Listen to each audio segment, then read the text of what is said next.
Tadepalligudem YCP విస్తృత స్థాయి సమావేశంలో పార్టీ ఓటమిపై మాజీ మంత్రి కొట్టు సత్యనారాయణ సంచలన వ్యాఖ్యలు చేశారు. ప్రజలకు మంచి చేయడంలో వైఎస్ కంటే జగన్ 2 అడుగులు ముందుకు వేసిన కార్యకర్తలను దూరం చేసుకోవడం ఆయన చేసిన పెద్ద తప్పన్నారు. పార్టీ ఘోరంగా ఓడిపోవడానికి మరో కారణం ఐపాక్ అని హాట్ కామెంట్స్ చేశారు.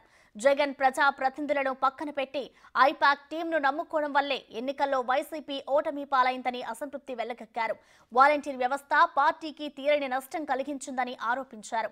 పనికి మాలిన చెత్తనంతా మాజీ సీఎం జగన్ పోషించారని, అందువల్ల ఆయన్ను అప్పట్లో కలవలేకపోయామని తీవ్ర వ్యాఖ్యలు చేశారు కొట్టు సత్యనారాయణ.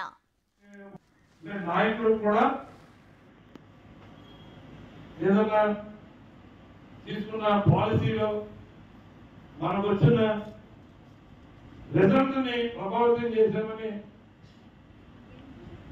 నాయకుడు నమ్మిన సిస్టమ్ కానీ అడాప్ట్ చేస్తున్న ఒక అడ్మినిస్ట్రేషన్ మనం దానివల్ల మనం పొరపాటు జరిగిందని చెప్పాం.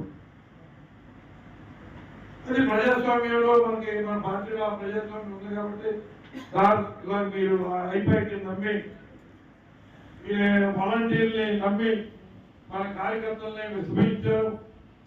కానీ మనం దానివల్ల ఎక్కడికక్కడ మన ప్రత్యర్థులు రెచ్చిపోయి విధ్వంసం సృష్టించి మనం ఏదో రకరకాలు చేశారు. కానీ మనం ఇంత విశ్వాసంతో నిబద్ధతతో మనం పరిపాలన చేసి 2,70,000 కోట్ల రూపాయలు ₹1 లంచానికి అవకాశం లేకుండా డైరెక్ట్ గా డీబీటీ ద్వారా ట్రాన్స్ఫర్ చేసి ప్రజలకు అందిస్తే ఫలానాలు లేకుండా ఏ వర్గం లేకుండా ఇవాళ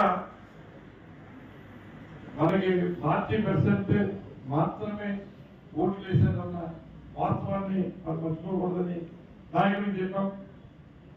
అంటే 60% మనకి వ్యతిరేకంగా ఓటేశారు. అంటే పథకాలు తీసుకున్న వాళ్ళు, విశ్వాసం చూపించవలసిన వాళ్ళు మరి వాళ్ళని మనం ఏమన్నాం, విశ్వాసఘాతకులని ప్రజలు ఎలా కనుక